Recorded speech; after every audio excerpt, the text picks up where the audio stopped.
Hello, everyone, and welcome to this webinar, Best Practices for Building Inclusive User Interface. And also, Happy Accessibility Day, everybody.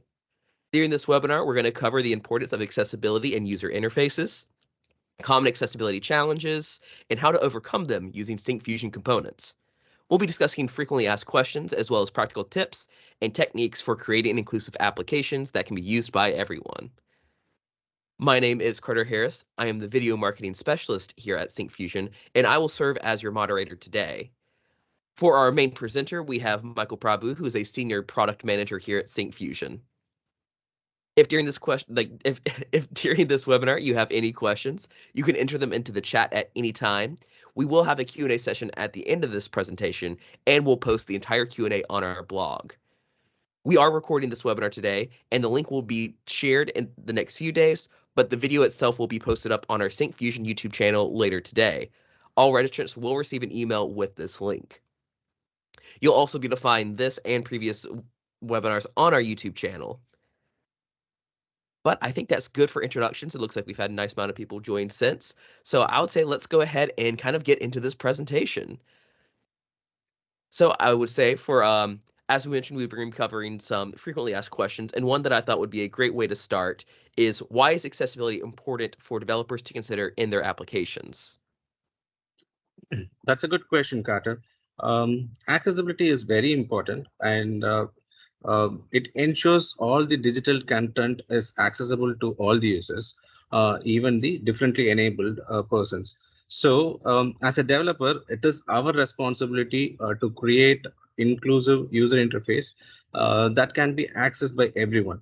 So we have to consider accessibility from the start of the development process, rather than even we have to start during the designing process itself. After completing everything, if we are trying to do accessibility, if we are trying to squeeze in accessibility standards, then I guess that would be really difficult for us, because we have to consider everything during the application itself, application design itself. So it is very important for developers to consider accessibility for their application. Right, nice. And as you mentioned, like a lot of the stuff it's great to start with that in mind, which I know will lead to later challenges, probably further down the line. But what are some other common accessibility challenges that developers might face whenever planning out these apps? So the common accessibility challenges developers might face, including designing challenges. We have to design user interfaces that should be easily navigatable using only a keyboard. If somebody cannot use a mouse, then we should be able to create a design that interface is really intuitive to navigate using only a keyboard. Or you can provide a clear and concise text alternatives. For example, if you're having an image or videos, then you can provide these text alternatives there. And you can also ensure the color contrast that meets the accessibility guidelines for the users with low vision. So these are just few examples, and there are many other considerations that developers should be aware of, like the standards that are available out there. So we will discuss on the accessibility standards a little later, but I guess these are the common accessibility challenges every developer should face, during their designing phase. All right, cool. And to that same point of you gave a good couple of examples regarding how you different ways that you can make sure, or ways that you can improve or show accessibility, but what are ways that you can ensure that your applications are fully accessible? Yeah, sure. So the thing is, developers can ensure accessibility using the accessibility checkers that are available. There are many automated testing tools to identify the potential issues in your application.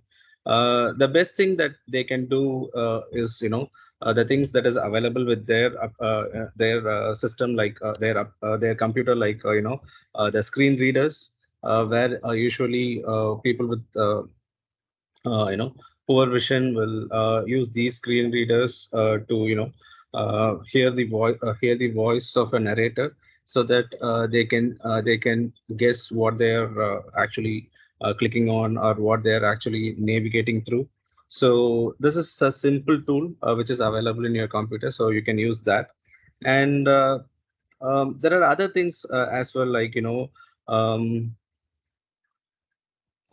if you're creating a web application in your browser, you can set the standards and the size difference. So the thing is, you should always have an application that is scalable.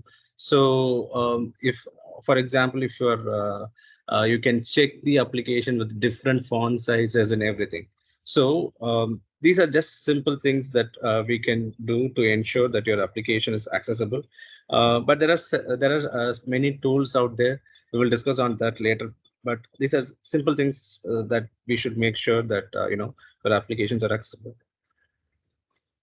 Nice. And is there any tips of how to ensure that accessibility is like the accessibility of your app is made to made to work for everybody? Because there's so many different people in the world, and different people might need different accessibility standards, anything like that. Is there anything we can make sure that it's across the board covering everybody? Yeah, sure. Accessibility is not a one size fits all solution, So different types of disabilities require different types of accommodations. So it is very important for developers to consider a range of accessibility needs when designing their application. For example, users with visual impairments may require screen reader compatibility and high contrast themes. So your application should support high contrast themes. And while users with hearing impairments may require closed captions or visual notifications. So you have to, as I said, you have to create alternate text and everything to show these captions and everything. So we have to consider a lot of range of accessibility needs that are out there. I think uh, once we get into the standards that need to be followed, I think developers will get to know what are the things that they need to do. So yeah. Very nice. And then I kind of actually pulling back from an earlier statement you had made. You were talking about how it's great to plan for accessibility to cover all of these topics in the earlier planning stages of your application. So to that idea, there's a lot of planning that goes ahead of time, and jumping into a webinar and like or no, sorry, jumping into an application and building one. But which one of those would be design? So what are some ways that you can balance the accessibility stuff that you need to cover, but also with other design considerations? Yeah, that's true.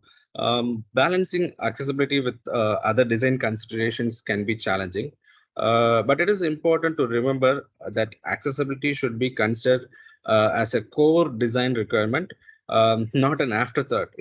So by prioritizing accessibility from the beginning of the development process, developers can create user interfaces that are both attractive and inclusive.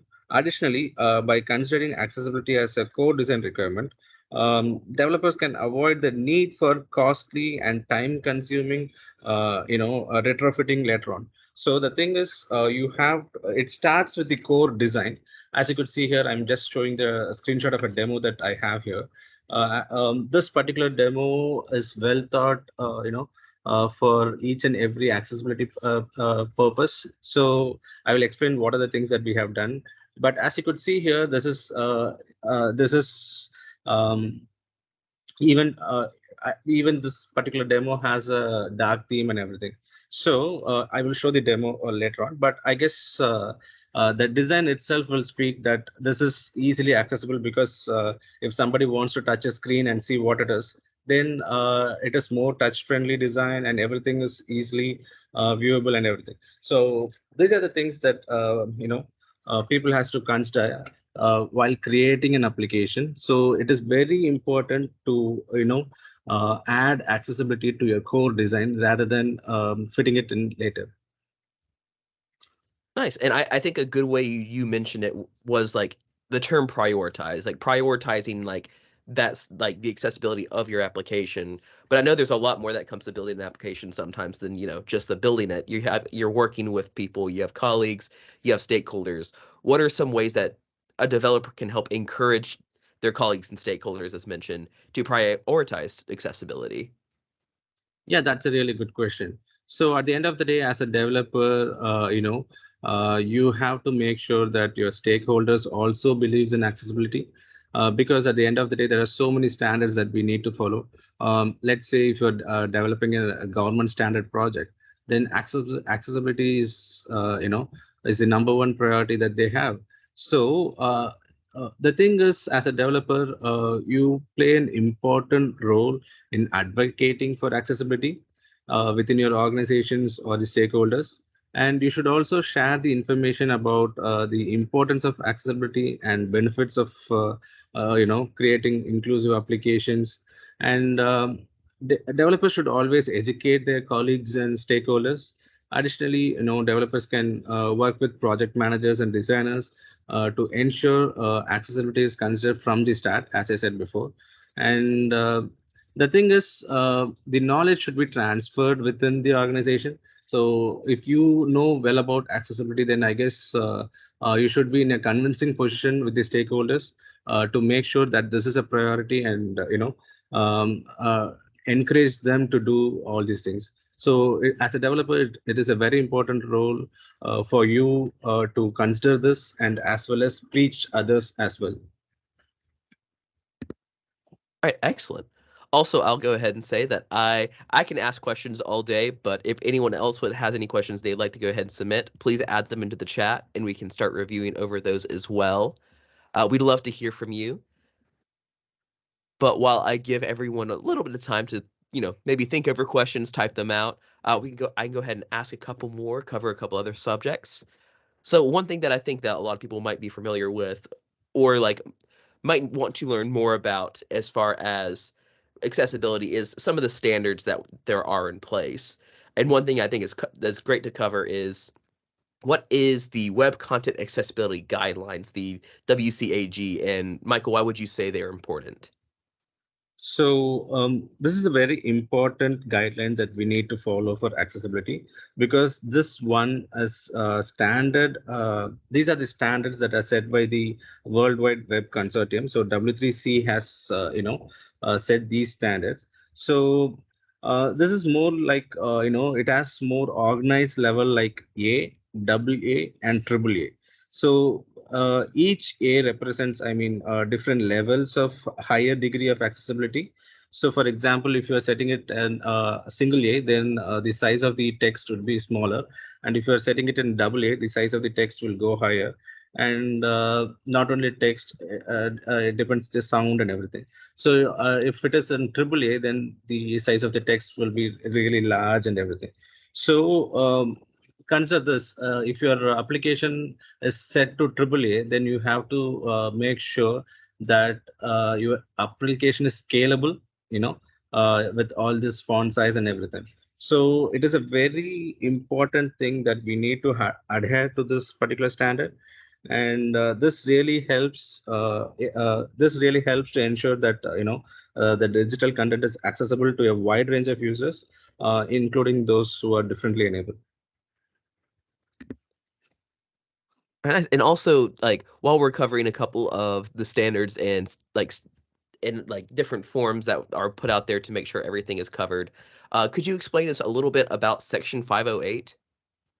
Yeah, so Section 508 is not a standard, but it is a federal law that requires all electronic and information technology developed, produced, maintained, or used by federal government should be accessible to individuals with disabilities. So this is what the law says. So it should be accessible to the individuals with disabilities. So any government application should have this particular accessibility guidelines should be followed. So it is very important to follow this one. And if you are submitting your application without 508, then it might be rejected.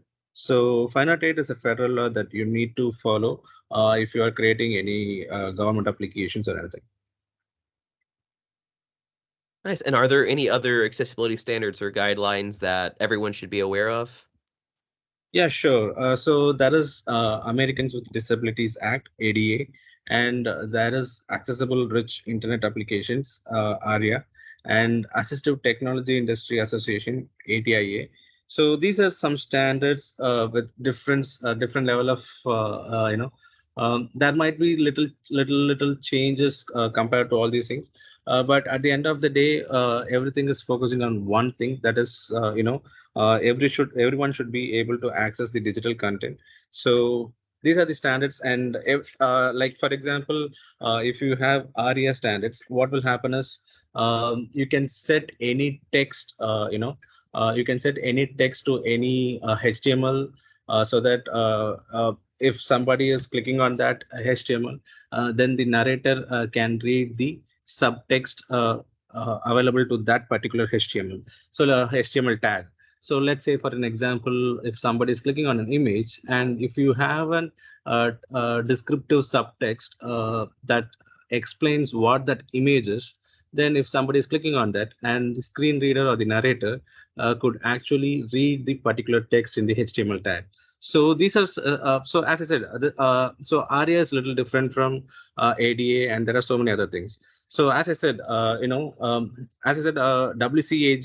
is mostly on the size of the text that are available in the digital content.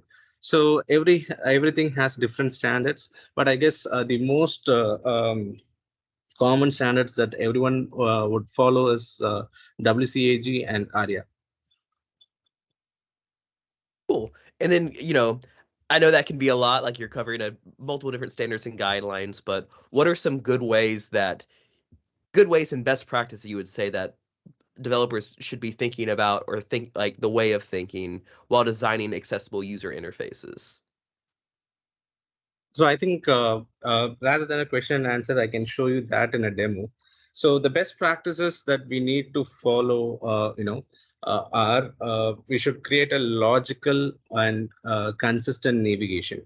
So anyone who has created an application, they should make sure that particular application is entirely navigatable through a keyboard, and you should also ensure color contrast, and the logical part and the consistent navigation should match. If if somebody has opened a pop-up, and you should be able to navigate to answer all the requested item in a pop-up, and at the same time you should also have the right navigation. If somebody wants to close the pop-up, then that should also be done. So all these things should be ensured.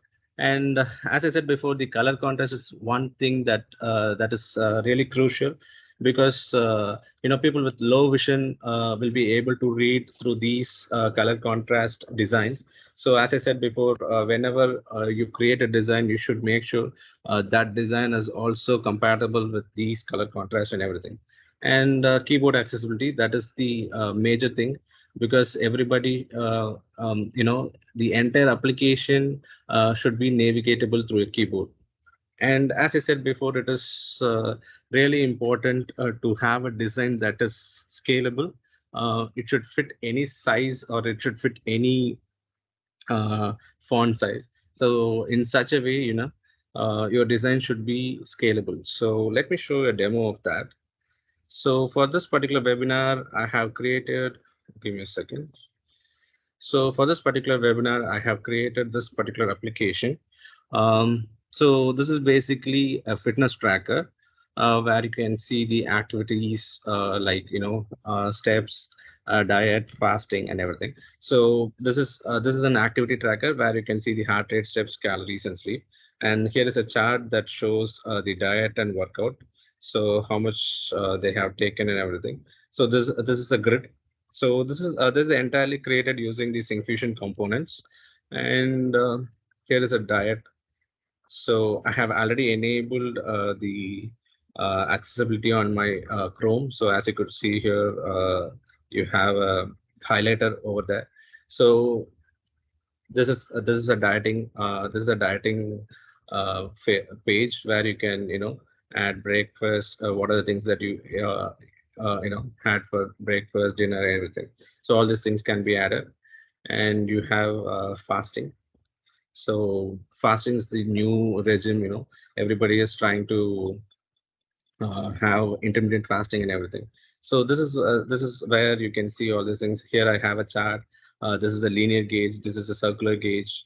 So I have more. I have what I have done here is I have tried to add most of the components available and make sure And we have a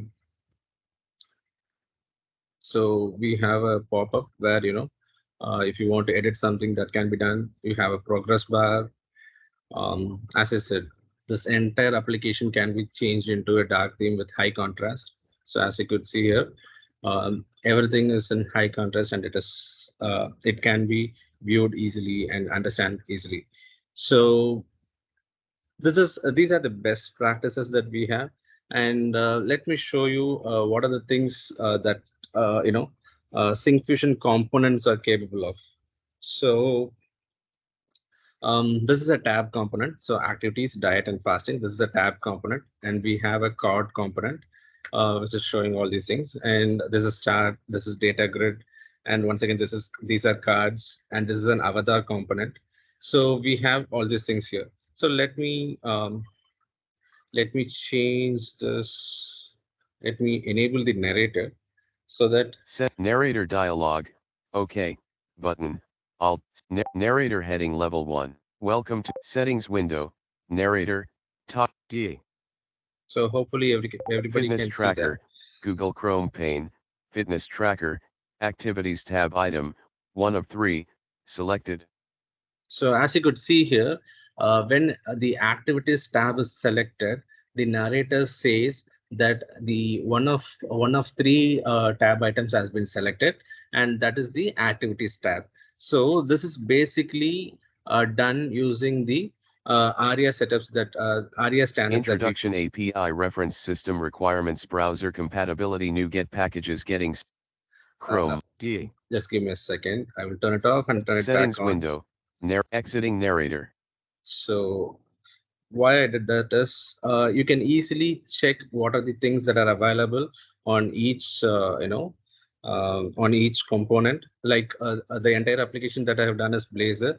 All our other frameworks also has accessibility like React, Angular, JavaScript, WPF, Windows Forms, everything. So everything has accessibilities and everything. So as you can see here, I'm just going to the tab component, and let me show you.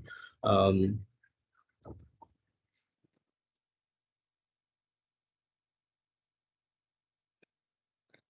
so accessibility. So these are the ARIA attributes. So we have already preset all these attributes. As you could see here, the tab list shows the attribute that is set, the header element, and describe the actual role of the element.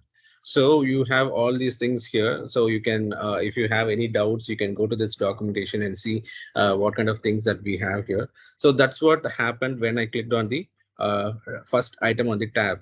So you were able to hear that activities has been chosen, and it is out of Narrator.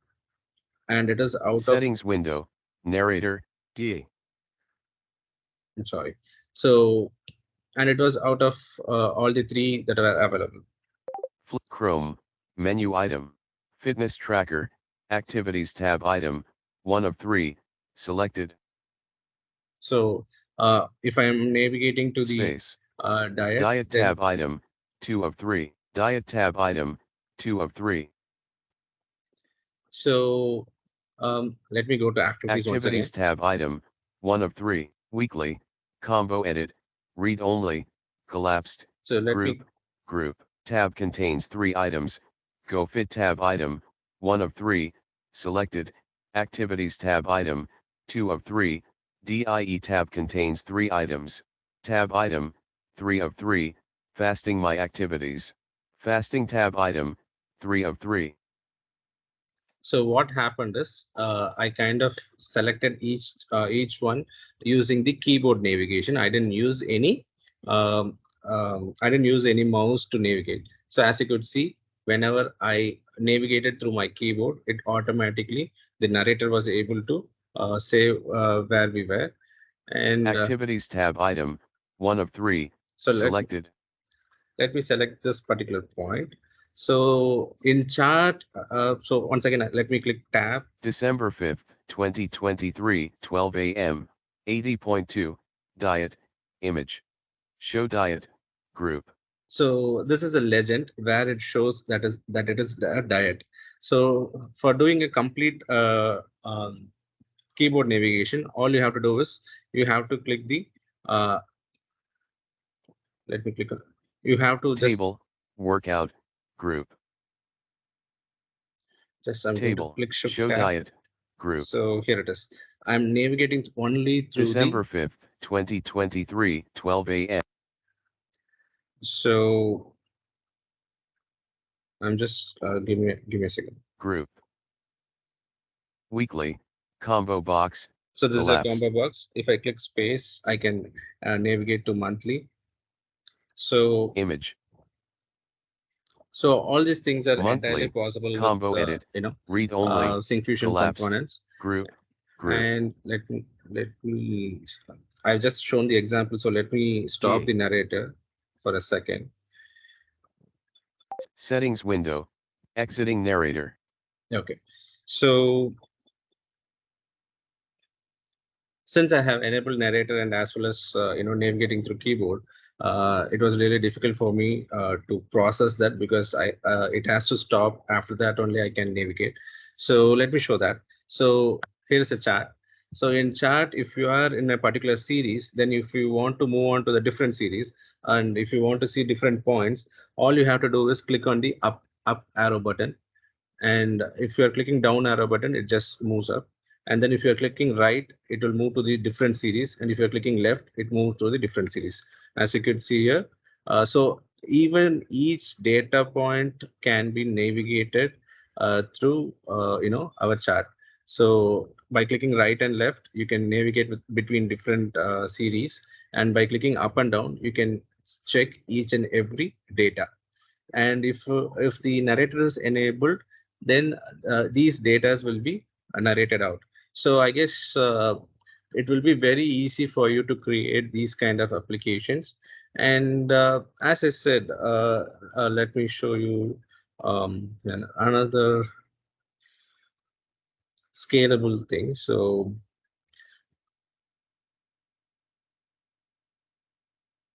I'm just going to change my display resolution. Sorry, let it be 100. Let me make it to 200%. So as you could see here, the font size and everything has become really big. So let me go here, and still you can see that this entire design is compatible with this big of a font size. So everything is still looking good. There is no problem, even if even if the size is different. So as I said, these are the best practices that you could follow, and all these components available in Syncfusion adhere to these standards and make sure it is very easy for everyone to navigate, listen to it, and uh, there are so many things I want to show you here. So as I said, we have the ARIA standards for the tab. Um, if you go to this particular documentation, you can see what kind of ARIA standards that we have, what kind of keyboard navigation we have. So here it is. So the ARIA standards for chart is data label, legend, access title, chart title, series points, which I have shown you. And the keyboard navigation is, if you click tab, it moves to the next element in the chart. If you click shift tab, it moves to the previous element in the chart. And as well as if you click down arrow, up arrow, it changes the data point, which I have already shown. Left and right arrow change to the different series of the different chart series component. And there are other things like if you want to zoom the chart, you can press control plus, and all these things are available. So control P to just print the chart and everything. So as you could see here, we have covered everything that is possible for anyone to access a chart with these limitations. So if even if you want anything, or if you want to create a custom accessibility parameter, then we have um, you know um, we have these events which you can actually enable and make sure that if you want to create anything custom, then that is also possible. So, so these are the best practices that need to be followed. So, do you have any other questions, Carter? Yeah, no, I think that was all great. I love getting into the actual application and kind of showing it off. But one thing I was kind of curious is you mentioned like we kind of covered over the UI and everything like that, but if we delved a little bit deeper, um, what are some best practices for developing accessible code? So the best practices for developing accessible code is using semantic HTML tags. As I said before, you can use these HTML tags to provide descriptive labels for the elements. And once again, you should use the ARIA attributes to provide additional context for users with disabilities. And you should also ensure that code is optimized for screen readers and other assistive technologies. So screen readers basically read the text available out there. So if you are creating an image that has a text, then I guess you have to make sure that you provide an assistive text describing the image with that particular text. So these are the things that you need to understand and make sure you write code accordingly. And additionally, you should also follow the WCAG standard, so which is basically the font size. So while creating something, even if it is a small, let's say if you are creating something very small, like having a combo button or anything, you should make sure that particular combo button fits with different font sizes.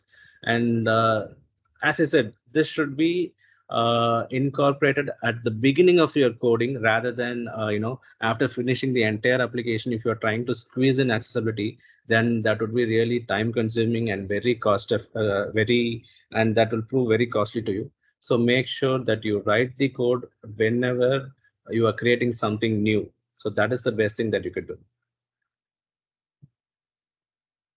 Nice. And like, so I want to ask that question kind of as like a bringing everything together. Like, if someone used all of the tips and tricks that we used to, like that we spoke about today, what are some ways that developers can test their accessibility of their application whenever they've completed?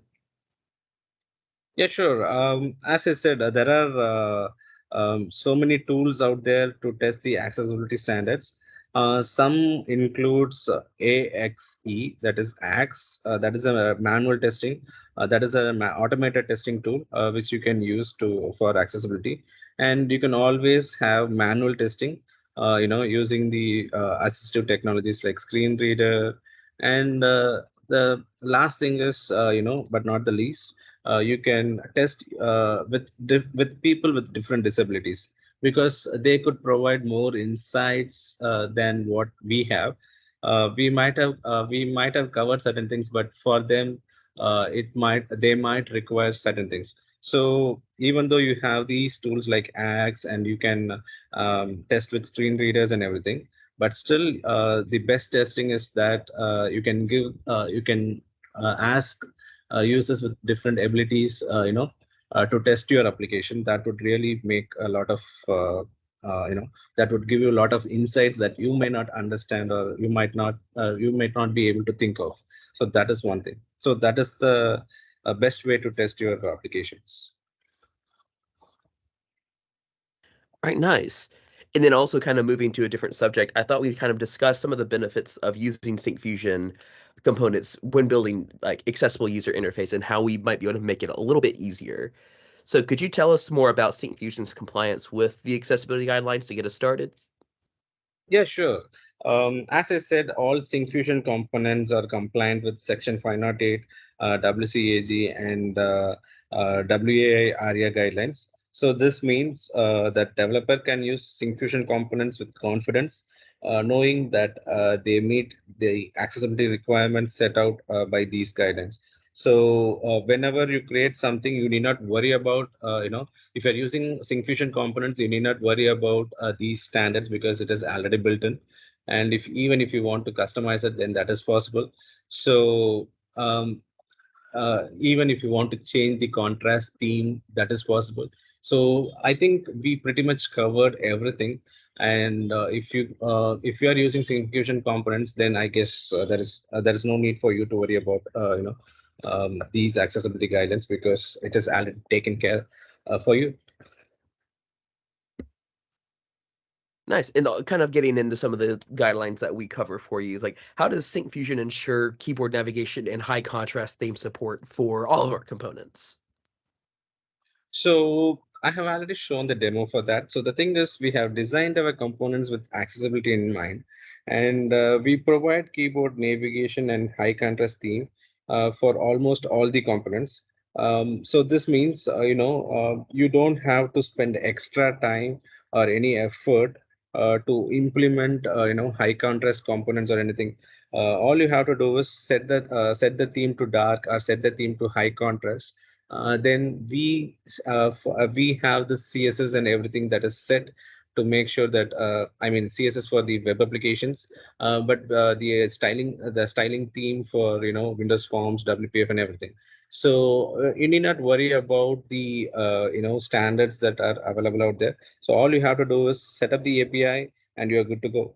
So uh, the as I said before, we have whenever we created a component, we made sure that it is accessible and friendly. So building something from the scratch with accessibility in mind, um, I guess every part of accessibility is covered with these components. And yeah, so that is how I can ensure you that Syncfusion has all these keyboard navigations and these supports for all the components.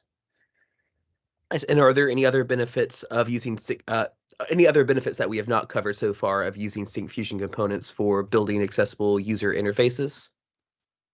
So in addition, if I have to say, the built-in accessibility features, offers a range of customization options. These customization options can be seen in the documentation that I have already shown. So you can customize each and every part of the component to your needs.